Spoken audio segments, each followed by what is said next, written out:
Good morning, student. Today's lecture related to history, class 9th, Nazism and the rise of Hitler. And in this video, we'll discuss the topic for youth in Nazi Germany. Okay already हम लोगों ने discussion जो हमारा था वो हो चुका था कि उन्होंने सोसाइटी में कैसे लोगों को उसने परमिशन दी है रहने की और कौन से लोग हैं जिसे वो पसंद नहीं करता। अब हमारा जो डिस्कशन है वो यूथ के रिगार्डिंग रहेगा। यूथ जो है हिटलर मानता है कि वो अपनी कंट्री के लिए अगर न्यू जनरेशन उसके अकॉर्डिंग वर्क करे तो वो बहुत बड़ा जो है अपना एम्पायर, अपना साम्राज्य जो है वो स्टैब्लिश कर पाएगा। और he felt that a strong Nazi society could be established only by teaching children's Nazi ideology. अब उसका तो मानना ये है कि नाजी सोसाइटी जिसमें मेरे अकॉर्डिंग लोग तो रहेंगे, लेकिन अगर सही मायने में मैं एक नाजी सोसाइटी स्टैब्लिश करना चाहता हूं तो मुझे वहां के बच्चों को, स्पेशली चिल्ड्रन को जो है नाजी आइडियोलॉजी जो है उनको सिखानी होगी, उनको टीचिंग में ये सब सिखाया जाए। और इसके लिए क्या होना चाहिए? अब ये नाजी आइडियोलॉजी जो है वहां के चिल्ड्रन कब सीख पाएंगे? उनको टीचिंग किया जाए। तो यहाँ पे टीचिंग के लिए बच्चों को कंट्रोल किया जाएगा इनसाइड और आउटसाइड ऑफ द स्कूल।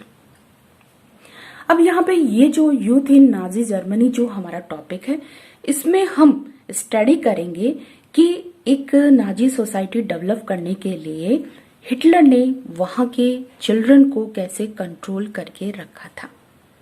तो इसमें हम the new education policy plus schools under Nazism जो है स्टडी करेंगे। तो नाजी सोसाइटी डेवलप करने के लिए बच्चों को कंट्रोल किया जाएगा, और बच्चों को कंट्रोल यहाँ सिर्फ स्कूल ही नहीं, स्कूल के आउटसाइड और इनसाइड दोनों यहाँ पे बच्चों पे कंट्रोल रखा जाएगा। तो देखिए यहाँ पे हमारे पास टोटल जो है 4 पैराज जो है वो इसमें है। तो 4 पैराग्राफ जो है हमारे हर एक पैराग्राफ का अपना एक अलग हेडिंग है। यहाँ पे अगर मैं फर्स्ट पैरा बोलूं तो यहाँ पे प्यूरिफिकेशन ऑफ द स्कूल है, न्यू एजुकेशन पॉलिसी है, और यहाँ इस थर्ड का है यूथ ऑर्गेनाइजेशन। उसने एक पूरा एक सोचा समझा जिसे बोलते हैं कि प्लान जो उसने किया है कि एक नाजी जो चिल्ड्रन है उसे कैसे जो है पाल पोस कर बड़ा किया जाए कि वो हिटलर के लिए काम कर सके। देखिए यहाँ पे अगर ब्रिटिश गवर्नमेंट के एग्जाम्पल हम इंडिया में लेते हैं तो देखिए उन्होंने एजुकेशन पॉलिसी जो है इंडिया के रिगार्डिंग ऐसी रखी थी कि यहाँ पे जो लोग हैं एजुकेट होकर अपनी सर्विस जो है वो ब्रिटिश को दे सके, अपनी सर्विस जो है वो ब्रिटिश गवर्नमेंट को दे सके। तो ऐसी एजुकेशन पॉलिसी उन्होंने इंडिया के लिए फ्रेम की थी और उसी को इम्प्लीमेंट किया था। तो यहाँ पे हिटलर ने स्कूल के अंदर बहुत सारे चेंजेस किए हैं, और ये चेंजेस जो है करने के पीछे उसका मकसद है कि उसे ऐसे बच्चे चाहिए, ऐसा यूथ चाहिए जो उसके लिए वर्क करे। तो उसमें फर्स्ट उन्होंने डिक्लेयर कर दिया था कि यूथ मेरे लिए बहुत इंपॉर्टेंट है और मैं एक नाजी सोसाइटी डेवलप करना चाहता हूं, और नाजी सोसाइटी डेवलप करने के लिए मुझे नाजी आइडियोलॉजी जो है वो बच्चों को सिखानी है। इसके लिए बच्चों को कंट्रोल किया जाएगा inside and outside of the school. तो फर्स्ट हमारा जो पैरा है यहाँ पे, तो प्यूरिफिकेशन ऑफ द स्कूल मैंने आपको यहाँ इसकी हेडिंग बताई है। तो जितने भी स्कूल्स जो जर्मनी में थे सबको प्यूरिफाई किया गया। और प्यूरिफाई करने के पीछे देखिए कैसे प्रोसेस है प्यूरिफिकेशन की। तो यहाँ पे जितने भी टीचर्स, स्पेशली जो ज्यूस टीचर्स थे, उनको स्कूल से डिसमिस कर दिया गया, निकाल दिया गया। और भी बहुत सारे टीचर जो पॉलिटिकली उन्हें नहीं लग रहे थे कि ये हमारे लिए वर्क करेंगे या ये हमारे अगेंस्ट चले जाएंगे, तो उनको भी डिसमिस कर दिया गया। सेकंड स्टेप में उसने क्या किया कि जितनी भी जो अनडिजायरेबल कम्युनिटी है, जो लोग हैं, उनके बच्चों को यहाँ पे सेग्रीगेट किया गया है, अलग थलग रखा गया है, सेपरेट कर दिया गया है। और उन्होंने कहा है कि स्पेशली जो ज्यूज है कुड नॉट सिट टुगेदर और play together the children in the school. Undesirable childrens जिसमें फिजिकल हैंडीकैप्स, जिप्सीज और अदर जो बच्चे हैं जिसे हिटलर पसंद नहीं कर रहा है, उनको भी स्कूल से निकाल दिया गया। तो फर्स्ट जो स्टेप था वो प्यूरिफिकेशन ऑफ द स्कूल है। देखिए यहाँ पे फिगर 24 में यहाँ पे जेविश चिल्ड्रन और जेविश जो स्टूडेंट्स हैं उनको स्कूल से निकाल दिया गया। इट मीन्स उनको अलग थलग कर दिया गया। अब स्कूल में क्या टीच किया जाए, स्कूल में क्या स्टडी करवाया जाए, तो ये सब भी हिटलर डिसाइड करेगा। तो फर्स्ट तो उसने डिसाइड किया कि स्कूल में कौन रहेगा, एंड सेकंड उसने डिसाइड किया है कि स्कूल में क्या पढ़ाया जाए। तो न्यू एजुकेशन पॉलिसी, तो यहाँ पे हम न्यू एजुकेशन पॉलिसी की बात करते हैं। तो पहले में स्पेशली वो चाहता था कि नाजी आइडियोलॉजी जो है वो स्टूडेंट सीखें, पढ़ें, समझें।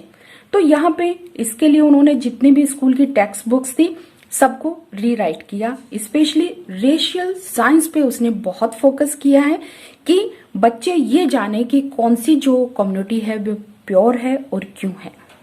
ओके, तो रेशियल साइंस पर उसने फोकस किया। बच्चों को गेम्स क्या सिखाया जाए, कौन सा गेम्स उनके लिए सही है, तो उसने बॉक्सिंग के ऊपर ज्यादा फोकस किया है। ओके, तो बॉक्सिंग को चूज करने के पीछे उसने बताया है कि बॉक्सिंग एक ऐसा गेम है जो कि बच्चों को एग्रेशन, वायलेंस, फाइटिंग, एक डिफेंस एक दूसरे से करना सिखाता है। ओके, और बॉक्सिंग ही बच्चे को जो है iron hearted, strong and masculine बनाता है। ओके, न्यू एजुकेशन पॉलिसी में उसने टेक्स्ट बुक्स को रीराइट किया है, रेशियल साइंस पे फोकस किया है और गेम्स में बॉक्सिंग के ऊपर फोकस किया। The third one is the youth organisation. अब उसने स्कूल को कंट्रोल किया है, स्कूल में पढ़ाए जाने वाले पूरे सिस्टम और पॉलिसी, एजुकेशन पॉलिसी को कंट्रोल कर लिया है। अब नाउ द यूथ ऑर्गेनाइजेशन में यहाँ पे उसने बच्चे को कैसे, सिर्फ इसने इतना तक कहा है कि मदर का काम है सिर्फ बच्चे को जन्म देना, बच्चा कहाँ एजुकेशन लेगा, बच्चा कैसे ग्रोथ करेगा, ये सब डिपेंड करता है हिटलर की पॉलिसी पे। तो यहाँ पे जो फर्स्ट उसने जंग वॉक जो कि एक इंस्टीट्यूशन है, एक ऑर्गेनाइजेशन है, उसमें बिलो 10 इयर्स के बच्चे जो हैं वो एजुकेटेड होंगे। सेकंड, नाजी यूथ ऑर्गेनाइजेशन जिसमें 14 ईयर के बच्चे उसको ज्वाइन करेंगे। इनमें बच्चों को सिखाया जाएगा worship of war, glorify aggression and violence. साथ ही ज्यूस जो है उनसे नफरत करना, जो अनडिजायरेबल कैटेगरीज के लोग हैं उनसे नफरत करना, युद्ध की पूजा करना, हिटलर को सबसे सुपीरियर मानना, ये सब चीजें सिखाई जाएंगी। एंड एट 18 ईयर्स, जब बच्चा 18 साल का हो जाएगा तो उसे लेबर सर्विस ज्वाइन करवाई जाएगी, जहां से वह एक सैनिक, एक सोल्जर, एक आर्म फोर्स ज्वाइन करेगा, बनकर निकलेगा और आर्म फोर्स को ज्वाइन करेगा। द यूथ लीग 1922 में स्टैब्लिश किया गया था। 4 years later it was renamed Hitler youth. Okay, तो यहाँ पे पूरा अगर हम बात करते हैं तो देखिए स्कूल जनरली क्या है कि बच्चे क्या खेलेंगे, कहाँ पे रहेंगे, क्या उनको एजुकेट किया जाए, कैसे उनको ट्रेनिंग दी जाए, ये सारी हिटलर की सोच के अनुसार ही चलेगा। Okay, thank you.